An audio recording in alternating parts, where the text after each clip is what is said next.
Ada tahu kan, biasanya kalau kita membayangkan sebuah negara adidaya maju ke medan perang, kita pasti membayangkan sebuah mesin giling raksasa. Oh, absolut. Mesin militer triliunan dolar. Betul, ada triliunan dolar yang dikucurkan, terus jet tempur siluman yang katanya ya, nggak bisa dilatak radar manapun, dan tentunya ekspektasi dominasi mutlak yang selesai dalam hitungan hari. Heeh, perang instan gitu. Perang instan, tapi coba deh kita lihat apa yang sebenarnya sedang terjadi di Timur Tengah pada awal tahun 2026 ini.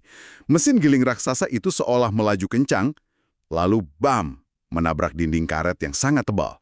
Dinding karet asimetris tepatnya. Nah, itu dia. Pertanyaannya, bagaimana bisa sebuah negara adidaya dengan teknologi militer paling canggih di planet ini, yang di atas kertas tidak tertanding, justru tertahan, melambat, dan dibuat frustrasi oleh strategi dari sebuah negara di Timur Tengah? Ya, ini tuh definisi yang paling nyata dari kelumpuhan strategis di abad ke-21. Ekspektasi dari mesin perang konvensional itu biasanya kan sangat biner ya. Maksudnya biner gimana tuh? Maksudnya, siapa yang punya senjata paling mahal, punya daya ledak paling besar, ya dia yang menang. Dan musuh pasti langsung menyerah. Tapi kenyataannya di lapangan jauh-jauh lebih rumit dari itu. Masuk akal. Dan kerumitan itulah yang akan kita urai habis-habisan hari ini. Dalam eksplorasi mendalam kali ini, kita akan membedah tumpukan analisis strategis dari Marsma TNI Purnawirawan R. Agung Sasongko-Jati. Atau yang di dunia penerbangan militer lebih dikenal dengan call sign Sharky ya. Benar sekali, call sign Sharky. Beliau ini bukan pengamat sembarangan loh. Beliau mantan pilot jet tempur F-16 dan yang paling penting, lulusan dari institusi perang paling bergengsi di Amerika Serikat. US Air Command and Staff College dan US Air War College. Tepat. Jadi kita mengumpulkan berbagai sumber dari wawancara televisi sampai artikel analisis yang beliau tulis yang membedah secara kronologis eskalasi konflik antara Amerika Serikat, Israel, dan Iran belakangan ini. Misi kita hari ini, kita akan mengurai konflik ini dari menit ke menit, argumen ke argumen. Iya, karena analisis dari beliau ini menjadi sangat krusial karena satu alasan utama, beliau dididik langsung untuk berpikir seperti jenderal Amerika. Jadi pakai kacamata mereka sendiri ya? Betul. Beliau tahu persis bagaimana doktrin militer Amerika Serikat itu dirancang, bagaimana mereka melihat kelemahan musuh, dan bagaimana mesin perang barat itu seharusnya beroperasi. Jadi kita melihat kegagalan atau keberhasilan operasi ini justru dari kacamata pembuat doktrin itu sendiri. Menarik banget. Tapi hanya sekedar catatan, sebelum kita mulai menyelam lebih dalam, dan ini penting banget bagi Anda yang mendengarkan kita, membedah ini murni dari kacamata strategi militer dan taktik geopolitik ya, berdasarkan fakta-fakta dari sumber materi yang ada. Nggak ada bias politik. Sama sekali nggak ada. Nggak ada muatan politik di sini, kita nggak memihak sayap kiri atau kanan, dan kita ya sama sekali tidak mempromosikan agenda negara manapun, kita cuma ingin tahu bagaimana roda gigi konflik raksasa ini berputar dan apa dampaknya bagi dunia. Sepakat. Memahami mekanika konflik tuh mengharuskan kita melepas kacamata emosional. Kita harus melihat angka, taktik, dan respons di lapangan secara objektif. Nah, oke. Mari kita urai ini dari gambaran besarnya dulu. Karena Marsma Agung menekankan kalau kita nggak bisa melihat konflik hari ini sebatas ya apa-apa yang terjadi minggu lalu. Betul, ini rentetannya panjang. Panjang banget. Ini tuh puncak dari pergeseran tektonik geopolitik dunia. Gini, dulu pasca Perang Dingin, Amerika Serikat itu ibaratnya kayak lagi bermain monopoli sendirian. Menguasai semua aset di papan. Ya, mereka udah punya semua hotel di papan. Menguasai dunia secara unipolar. Dan negara lain ibaratnya cuma numpang lewat bayar sewa aja, aturan mainnya murni mereka yang buat. Tapi, masuk sekitar tahun 2017, permainannya berubah drastis. Papan monopoli itu tiba-tiba berubah jadi meja poker. Dan ada pemain baru yang duduk di meja itu. Nah, Tiongkok dan Rusia duduk di meja yang sama, bawa tumpukan chip mereka sendiri yang sangat besar, dan mulai berani melakukan bluffing, menggertak balik dominasi itu. Dunia akhirnya menjadi multipolar. Dan yang sangat menarik di sini adalah posisi Iran di meja poker yang baru ini, posisinya sangat unik. Banyak analis barat kan seringkali melihat negara-negara Timur Tengah itu pakai kacamata pasca Perang Dunia Kedua ya. Seolah-olah mereka cuma negara bentukan baru yang rapuh gitu kan? Persis. Padahal secara historis, Iran itu adalah pewaris kekaisaran Persia yang usianya lebih dari 2000 tahun. Oh wow, 2000 tahun. Mereka punya ingatan kolektif tentang bagaimana mengelola imperium, bagaimana bertahan dari invasi, dan ini membentuk mentalitas yang sangat tangguh. Ada satu statistik dari sumber kita yang menurut saya sangat patut digarisbawahi. Apa tuh? Iran saat ini menempati peringkat keempat di dunia untuk standar IQ nasional. Bentar-bentar, peringkat keempat di dunia. Masa sih? Saya rasa banyak orang yang akan terkejut dengar angka itu. Soalnya nggak sesuai sama narasi di media. Memang mengejutkan, tapi itu fakta yang menjelaskan banyak hal. Sementara Amerika Serikat itu ada di peringkat ke-33 dan Israel di peringkat ke-37. Wah, jauh juga jaraknya ya? Jauh. Dan angka IQ nasional yang tinggi ini bukan sekedar statistik buat dibanggakan di atas kertas doang. Ini tuh cerminan langsung dari kapasitas sumber daya manusia mereka dalam menyerap teknologi tingkat tinggi. Kayak mereka ya seulang teknologi militer gitu? Betul, mereverse engineer persenjataan dari luar, dan yang paling penting, merancang strategi pertahanan jangka panjang yang berlapis-lapis. Mereka itu tidak membeli keamanan mereka membangunnya sendiri selama puluhan tahun. Dan itu menjelaskan dong kenapa Amerika Serikat merasa sangat terancam. Ketakutan terbesar AS itu bukan cuma soal ideologi ternyata, tapi soal ekonomi energi. Iya, suplai energi murah. Iran kan punya kedekatan strategis dengan pemain-pemain baru di meja poker tadi, Tiongkok dan Rusia. Iran jadi penyuplai utama minyak murah yang memanaskan mesin industri Tiongkok. Urat nadinya industri sana. Betul. Logikanya, kalau AS ingin menghambat laju ekonomi Tiongkok, ya memotong suplai energi dari Iran itu langkah yang paling masuk akal. Nah, ini yang memicu letusan militer besar yang kita lihat yang membawa kita pada operasi militer langsung, Operasi Epic Fury. Nah, Operasi Epic Fury ini tuh adalah bentuk pameran kekuatan konvensional yang sangat klasik. Serangan udara gabungan besar-besaran dari AS dan Israel langsung ke daratan Iran. Dan di atas kertas, klaim dari operasi ini terdengar luar biasa banget loh. Militer AS meluncurkan serangan masif, dan dalam 72 jam pertama, mereka mengklaim sudah menghancurkan lebih dari 5.000 target. 5.000 target dalam 3 hari. Gila kan? Bunker, pangkalan udara, fasilitas vital, semuanya dibombardir.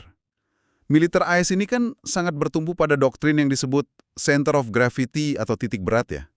Memotong kepala ular. Nah, iya, asumsi Barat itu kan mengira dengan memotong kepala ular, dalam hal ini pemimpin atau fasilitas vitalnya, maka tubuhnya pasti mati. Sistem pemerintahan dan militernya bakal runtuh seketika. Seperti skenario yang mereka harapkan di Venezuela misalnya.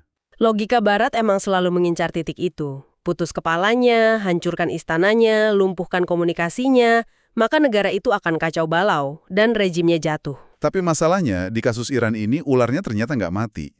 Pertanyaannya, apakah logika perang konvensional kayak gitu, ngebom ibu kota, terus musuh ngibarin bendera putih, masih berlaku sih di era modern ini? Jawabannya tidak, karena mereka sama sekali salah membaca anatomi ular tersebut.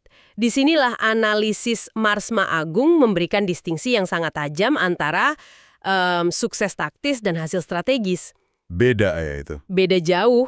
Secara taktis, menjatuhkan bom presisi tinggi dan menghancurkan sebuah bunker beton, itu ya kesuksesan operasional. Jika 5.000 target hancur, ya mereka menang secara taktis 100%. Oke, target fisik hancur, berarti sukses taktis. Terus hasil strategisnya? Nah, hasil strategis itu adalah soal so what-nya. Apakah setelah bunker hancur, rezim Iran menyerah? Enggak kan. Apakah rakyatnya turun ke jalan menggulingkan pemerintah?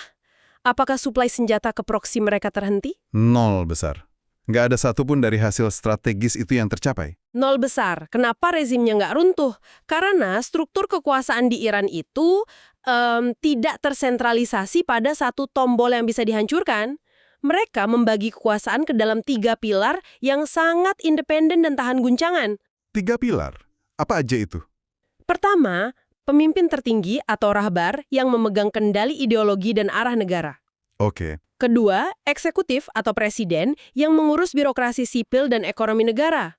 Dan yang ketiga, sektor militer yang terbelah lagi menjadi militer reguler dan garda revolusi yang bisa bergerak secara otonom.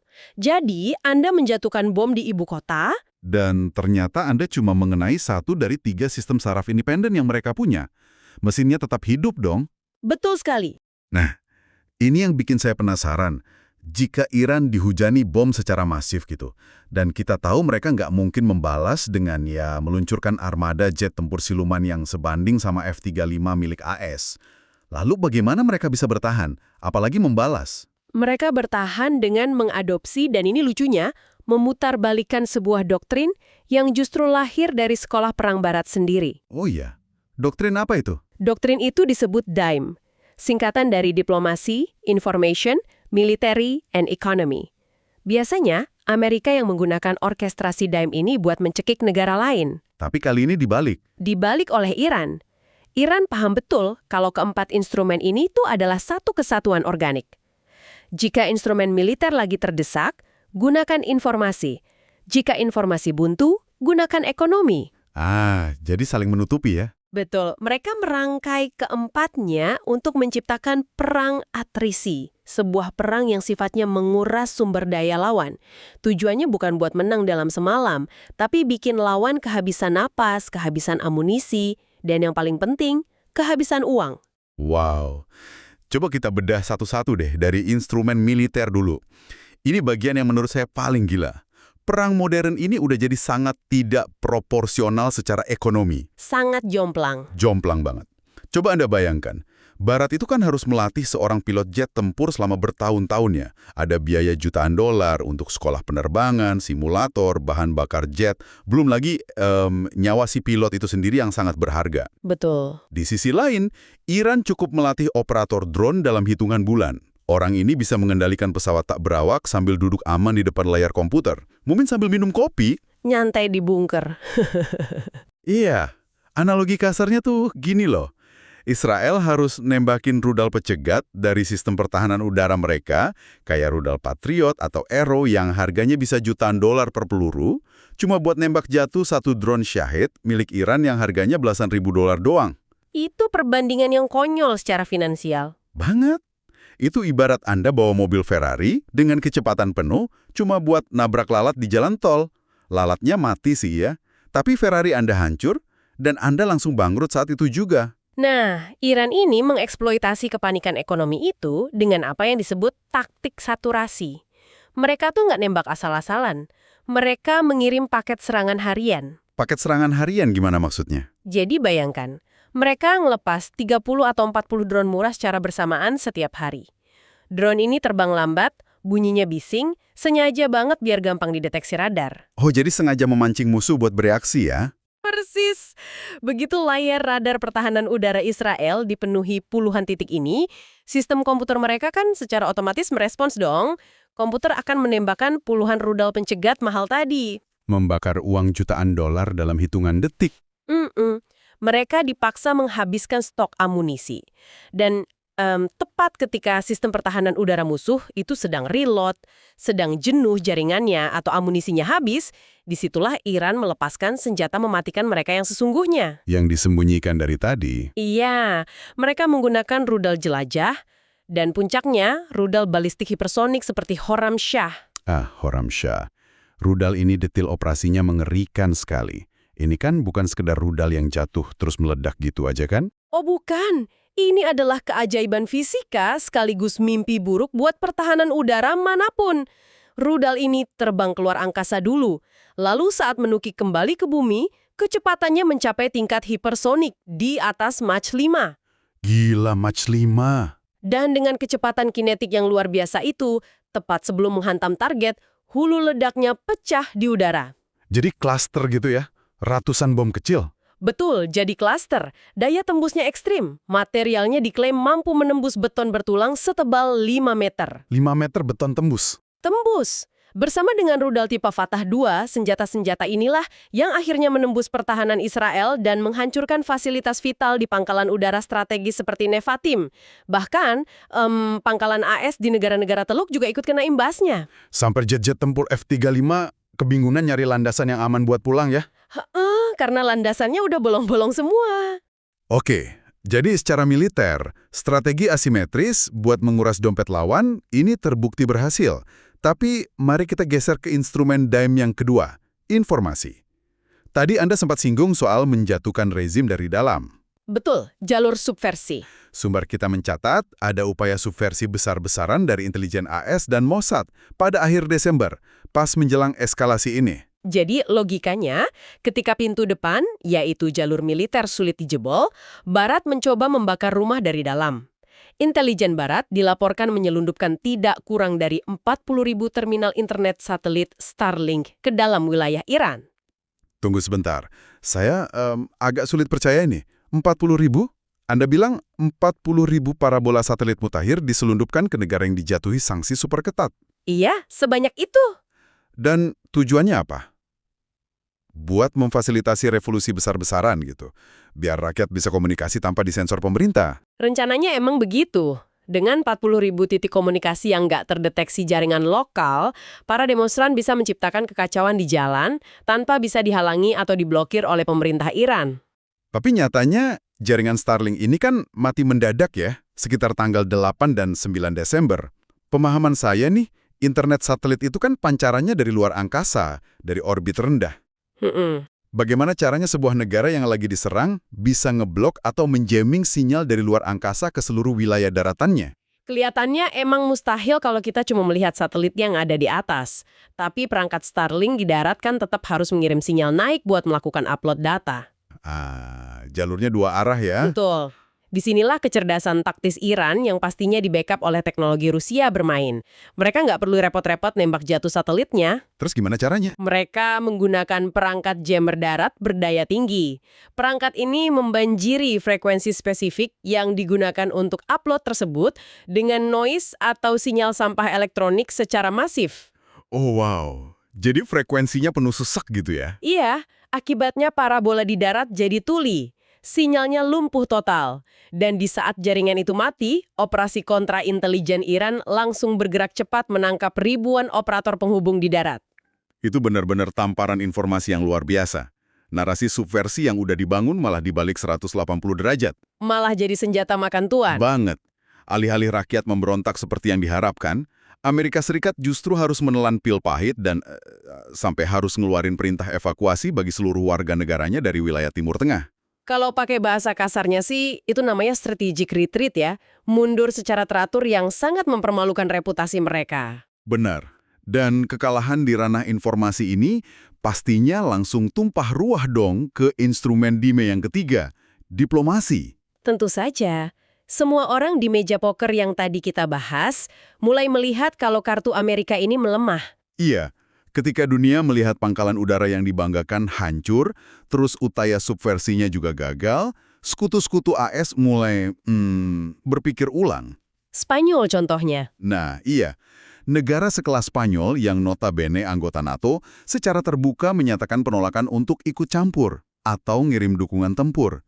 Terus, negara-negara Arab di kawasan Teluk yang biasanya menampung pangkalan udara AS mulai main tutup pintu. Mereka takut. Mereka melarang pangkalan di wilayahnya dipakai buat nyerang Iran, karena ya mereka takut wilayah mereka sendiri yang bakal jadi sasaran balasan rudal hipersonik Iran. Dan ditambah lagi, pemain utama lainnya tuh nggak tinggal diam. Tiongkok dan Rusia langsung menggerakkan pion mereka di atas papan. Mereka mengirim armada kapal perusak angkatan laut ke perairan Timur Tengah. Wah, ini kayak backup terang-terangan ya. Secara diplomatik, ini tuh pesan diam-diam yang bilang, kami ada di sini loh, mengawasi kalian. Amerika tiba-tiba terbangun dalam kondisi yang sangat terisolasi. Dan isolasi diplomatik inilah yang membuka jalan bagi senjata paling mematikan yang dimiliki Iran. Instrumen dime yang keempat, ekonomi. Selat Hormuz, urat nadi dunia. Benar sekali, Selat Hormuz ini kan secara geografis sangat sempit ya, tapi 20 hingga 30% dari total pasokan minyak mentah dunia itu melintasi perairan ini setiap harinya. Seperempat minyak dunia lewat situ. Armada Angkatan Laut Iran emang nggak punya gugus tugas kapal induk raksasa yang mentereng kayak Amerika, tapi faktanya mereka nggak butuh itu. Karena mereka punya geografi pantainya. Betul, mereka memanfaatkan geografi pegunungan di sepanjang garis pantai selat tersebut. Mereka menyebar ribuan ranjau laut canggih dan mengkombinasikannya dengan baterai rudal anti kapal supersonik. Rudal tipe CM302 dari Tiongkok itu kan? Iya, yang disembunyikan rapi di balik tebing-tebing. Jadi, Mereka sebenarnya nggak perlu memenangkan perang laut terbuka antar armada kapal gitu. Sama sekali nggak perlu. Mereka cuma perlu menyatakan ancaman kredibel bahwa kapal tanker manapun yang mencoba lewat beresiko ditembak. Logikanya, cukup satu kapal aja yang tenggelam, Premi asuransi pengiriman laut langsung meroket tak terkendali ya. langsung. Dan lalu lintas kapal tanker global akan berhenti dengan sendirinya karena ketakutan. Tengah aja. Gelombang kejut dari rudal yang terbang di atas selat itu langsung menyeberangi samudra, masuk ke pelabuhan, masuk ke pom bensin, dan menghantam kantong Anda yang sedang mendengarkan podcast maksud saya, mendengarkan eksplorasi kita di Indonesia ini. Langsung terasa ke dompet masyarakat. Pasti. Coba kita urutkan secara kronologis efek dominonya. Begitu ancaman di Selat Hormuz ini terjadi, harga minyak mentah dunia langsung meroket menembus angka 140 hingga 150 dolar per barel. Dan angka 150 dolar per barel ini tuh udah masuk zona krisis yang sangat berbahaya bagi negara-negara konsumen seperti kita. Sangat bahaya. Dari analisis Marsma Agung, kita bisa melihat betapa rentannya pertahanan ekonomi Indonesia. Cadangan bahan bakar minyak atau BBM nasional kita rata-rata tuh cuma sanggup bertahan sekitar 21 hingga 26 hari. Cuma 3 mingguan. Iya, coba Anda bandingkan dengan persiapan negara lain. Jepang, meskipun mereka bukan produsen minyak, mereka punya cadangan untuk 254 hari. Wow, hampir setahun. Terus Tiongkok, mereka menyimpan cadangan hingga 3 bulan penuh. Ini fakta yang ya harus kita hadapi dengan kepala dingin sih, tapi dampaknya luar biasa meresahkan. Saya ingin menyoroti efek logistik ini lebih dalam ya. Silakan. Kalau stok kita cuma cukup untuk 20-an hari, artinya negara ini tuh hidupnya dari satu kapal tanker ke kapal tanker berikutnya. Sistem logistik kita ibaratnya bernapas tersengal-sengal dari bulan ke bulan. Sangat mepet. Mepet banget.